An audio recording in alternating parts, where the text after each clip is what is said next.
learning Quran together. बिस्मिल्लाह अल्हम्दुलिल्लाह वस्सलातु वस्सलामु अला रसूलिल्लाह। सूरह यासीन आयत 71।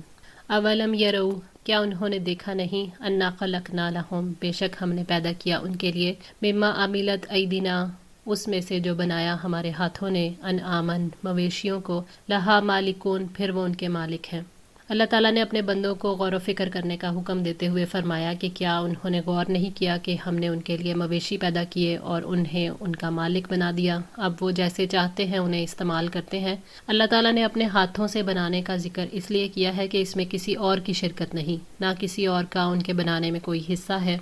वज़ल्लल्नाहा लहुम, और हमने उन्हें उनका ताबे बना दिया। फ़मिन्हा रकूबुहुम, सो उनमें से कुछ उनकी सवारियां हैं। वमिन्हा याकुलून, और उनमें से कुछ को वो खाते हैं। मवेशी अल्लाह ताला की नेमत है। अल्लाह ताला ने उन्हें इंसान के ताबे कर दिया। वो इन जानवरों पर सवारी भी करते हैं, बोझ भी लादते हैं, और उनमें से बाज़ जानवरों का गोश्त खाते भी हैं।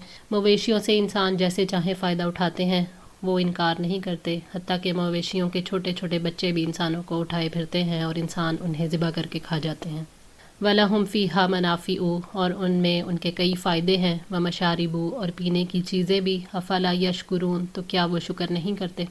अल्लाह ताला ने मवेशियों में बहुत से फ़वाइद रखे हैं। उनमें ज़ीनत और जमाल भी है और दीगर फ़ायदे भी। उनकी रेशम, बाल और उनकी खाल से एक मुद्दत तक फ़ायदा उठाया जाता है और इन मवेशियों से वो दूध हासिल करते हैं। क्या वो इन नेमतों को एक अल्लाह की तख्लीक नहीं समझते। अल्लाह ताला ही ने ये नेमतें अता की हैं, इसलिए उनको इस्तेमाल करते हुए गौर व फिक्र करें और उसका शुक्र अदा करें। वत्तख़ज़ू मिन दूनिल्लाहि आलिहातन, और उन्होंने अल्लाह के सिवा माबूद बना रखे हैं। लअल्लहुम युनसरून, ताकि उनकी मदद की जाए। यानी इंसानों ने अल्लाह ताला को छोड़कर गैर अल्लाह को माबूद बना लिया। वो अल्लाह ताला की नेमतें पाने के बाद उन माबूदों की इबादत करते हैं। वो उनसे रोज़ी की और अल्लाह ताला से करीब होने की उम्मीद रखते हैं कि झूठे माबूद उनकी मदद करेंगे और उनकी सिफारिश करेंगे, हालांकि वो इसकी कुव्वत नहीं रखते। इंसान अल्लाह ताला की नेमतों से फ़ायदा उठाते हैं, लेकिन उसके एहसानात का शऊर नहीं रखते। उन्हें अल्लाह के इनामात याद नहीं रहते, इसलिए वो अल्लाह के सिवा झूठे माबूदों की तरफ दौड़ते हैं। ला यस्ततीऊना, नहीं वो इस्तात रखते, नसरहुम, उनकी मदद की, वहुम लहुम जुंदुन, बल्कि वो ख़ुद उनके लिए लश्कर हैं, मुहज़रून, हाजिर किए गए। यानी झूठे माबूद अपनी मदद पर कुदरत नहीं रखते, तो उनकी मदद क्या करेंगे। कोई किसी की मदद तो तब ही कर सकता है जब वो मदद करने का इरादा रखता हो और उसके पास मदद करने की इस्तात भी हो। वो ना तो ये इस्तात रखते हैं और ना ही अपने इबादत गुजारों की मदद का कोई इरादा रखते हैं, और वो ख़ुद उनके लिए हाजिर किए गए लश्कर हैं। ये मुशरिकीन के खुद साख्ता माबूदों के बातिलपन का बयान है, जिनको उन्होंने अल्लाह का शरीक ठहरा रखा है। वो उनसे मदद और सिफारिश की उम्मीद रखते हैं, हालांकि वो खुद आजिज़ हैं। फ़ला यहज़ुनका, चुनाचे आपको गमज़दा न करें, कौलुहुम, उनकी बातें, इन्ना नअलमु, यकीनन हम जानते हैं, मा युसिर्रूना, जो कुछ वो छुपाते हैं, व मा युअलिनून, और जो कुछ वो ज़ाहिर करते हैं। अल्लाह ताला ने नबी सल्लल्लाहु अलैहि वसल्लम को तसल्ली देते हुए फरमाया कि आपका दिल उनके गम में मशगूल ना हो। अल्लाह ताला उनके ज़ाहिरी और बातनी हालात का पूरी तरह इल्म रखता है। जब क़यामत आएगी और हिसाब किताब होगा तो अल्लाह ताला उनके कामों की उन्हें सज़ा देंगे। आप सल्लल्लाहु अलैहि वसल्लम उनकी बातों पर, उनके हसद, तकब्बुर और दुश्मनी पर गम ना करें। उनकी बातें आप सल्लल्लाहु अलैहि वसल्लम को नुकसान नहीं पहुँचा सकती।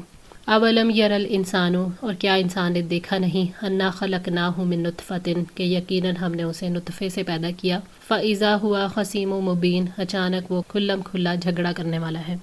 यानी इंसान की तख्लीक की इब्तदा नुतफ़े से की। अपनी पैदाइश से मौत के बाद की ज़िंदगी पर गौर क्यों नहीं करते। अल्लाह ताला ने इंसान को किसी नमूने के बगैर एक हकीर पानी से पैदा किया। कौन उसकी कुदरत पर उंगली उठा सकता है। इंसान को इन दोनों हालतों पर गौर करना चाहिए और उसे मालूम होना चाहिए कि वो हस्ती जो उसे अदम से वजूद में लाती है ज़्यादा कुदरत रखती है कि उसके मरने और रेज़ा रेज़ा होकर बिखर जाने के बाद भी उसे ज़िंदा कर सके। लेकिन इंसान अपने जी उठने के बारे में झगड़े करता है। अल्लाह ताला ने इंसान को उसकी तख्लीक इसलिए याद दिलाई है कि उसे इतने हकीर पानी से पैदा किया है, लेकिन वो झगड़ालू बन गया है। वज़रबा लना मसलन, और उसने हमारे लिए एक मिसाल बयान की। वनसिया खल्क़हू, और अपनी पैदाइश को भूल गया। कौला, उसने कहा, मैं युहिल इज़ामा, कौन इन हड्डियों को ज़िंदा करेगा। वहिया रमीम, हालांकि वो बोसीदा होंगी। یعنی اللہ تعالیٰ نے جس کو عدم سے وجود بخشا وہ اپنی پیدائش کو بھول کر اللہ تعالیٰ کی عظیم قدرت پر حیران ہوتا ہے۔ جس نے آسمان اور زمین بنائے وہ ان ہڈیوں اور جسموں کو دوبارہ پیدا نہیں کر سکتا۔ انسان ان مردہ ہڈیوں کو زندہ کرنے پر حیران ہے کہ کون ہے جو ان کو دوبارہ پیدا کرے۔ وہ اپنی ابتدا کو بھول گیا کہ وہ تو کچھ بھی نہیں تھا جب اللہ تعالیٰ نے اس کو پیدا کیا۔ کل یحییھا الذی، آپ کہہ دے کہ انہیں وہی زندہ کرے گا جس نے انشأھا، پیدا کیا انہیں اول مرتن، پہلی بار، وہو بکل خلق علیم، اور وہ ہر طرح کی تخلیق کو خوب جاننے والا ہے۔ جو رب پہلی دفعہ پیدا کر سکتا ہے وہ دوبارہ بھی پیدا کر سکتا ہے، کیونکہ پہلی پیدائش آسان ہے، دوسری بار پیدا کرنا اس کی قدرت سے باہر نہیں، اور وہ ہر طرح کی تخلیق کو خوب جاننے والا ہے۔ یہ اللہ تعالیٰ کی صفات میں سے دوسری دلیل ہے۔ اللہ تعالیٰ کا علم اس کی تمام مخلوقات کا، ان کے تمام احوال کا اور ان کے تمام اوقات کا احاطہ کیے ہوئے ہے۔ نبی صلی اللہ علیہ وآلہ وسلم سے کہا گیا کہ آپ انہیں بتا دیں کہ انہیں وہی زندہ کرے گا جس نے انہیں پہلی دفعہ پیدا کیا۔ الذی جعل لکم، وہ جس نے بنایا تمہارے لیے، من الشجر الاخضر، سرسبز درخت سے، نارا، آگ کو، فاذا انتم، پھر اچانک تم، منہ توقدون، اس سے آگ جلاتے ہو۔ اللہ تعالیٰ نے پانی سے درخت پیدا کیے اور انہیں سرسبز و شاداب بنایا، پھر ان کو خشک کیا جن کی لکڑیوں سے تم آگ جلاتے ہو۔ کہاں تو وہ سرسبز اور ہری بھری ٹہنیاں تھی اور کہاں یہ آگ کی گرمی۔ وہ اللہ تعالیٰ ہر چیز پر قادر ہے۔ اللہ تعالیٰ نے اپنی قدرت کا شعور ہرے بھرے درختوں سے لگائی جانے والی آگ سے دلایا ہے۔ جو اللہ پانی سے بھرے ہوئے درخت سے آگ پیدا کر سکتا ہے، کیا وہ انسانوں کو دوبارہ زندہ نہیں کر سکتا؟ اولیسا، کیا بھلا نہیں ہے، الذی خلق السماوات والارض، وہ جس نے آسمانوں اور زمین کو پیدا کیا، بقادر علی، اس پر قادر، ان یخلق مثلہم، کہ ان جیسوں کو پیدا کر سکے، بلا، کیوں نہیں، وہو الخلاق العلیم، وہ سب کچھ پیدا کرنے والا، سب کچھ جاننے والا ہے۔ یعنی جس ہستی نے اپنی قدرت سے ساتوں آسمان بنائے، ان میں ستارے، سیارے، سورج، چاند بنائے، جس نے ساتوں زمینیں پیدا کی، پہاڑ، صحرا، دریا، ریگستان بنائے، کیا وہ انسانوں کو دوبارہ وجود عطا کرنے پر قادر نہیں؟ آسمانوں اور زمین کی تخلیق ان کی تخلیق سے بہت بڑی اور مشکل ہے۔ یہ چوتھی دلیل ہے، بلا وہو الخلاق العلیم۔ یہ پانچویں دلیل خاص ہے کہ اللہ تعالیٰ پیدا کرنے والا ہے۔ تمام مخلوقات چاہے پہلے گزر چکی ہوں یا آنے والی، چھوٹی ہوں یا بڑی، سب کی سب اللہ تعالیٰ کی تخلیق اور قدرت کے آثار ہیں۔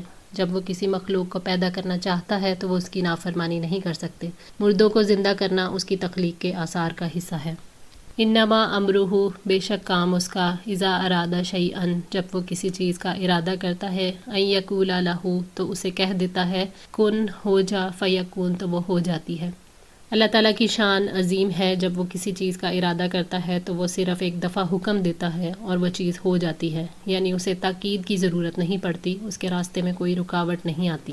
فسبحان الذی، پس پاک ہے وہ جو، بیدہ، جس کے ہاتھ میں، ملکوت کل شیء، ہر چیز کی بادشاہت ہے، والیہ ترجعون، اور اسی کی طرف تم پلٹائے جاؤ گے۔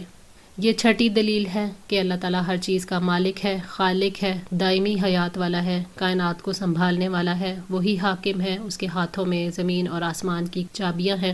فرمایا، کل من بیدہ ملکوت کل شیء وہو یجیر ولا یجار علیہ ان کنتم تعلمون، آپ پوچھیں کہ ہر چیز کی مکمل بادشاہت کس کے ہاتھ میں ہے، اور وہی پناہ دیتا ہے اور اس کے مقابلے میں پناہ نہیں دی جا سکتی اگر تم جانتے ہو۔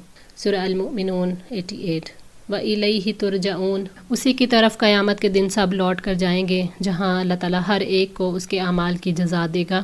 اللہ تعالیٰ نے اپنے اور مخلوق کے تعلق کو واضح کیا ہے کہ ہر چیز اس کی ملکیت میں ہے، یعنی تمہارا وجود مٹی میں گم نہیں ہو جائے گا بلکہ تمہیں دوبارہ وجود عطا کیا جائے گا، اس سے تم کہیں بھاگ نہیں سکو گے، تمہیں اپنے اعمال کا حساب کتاب دینا ہوگا۔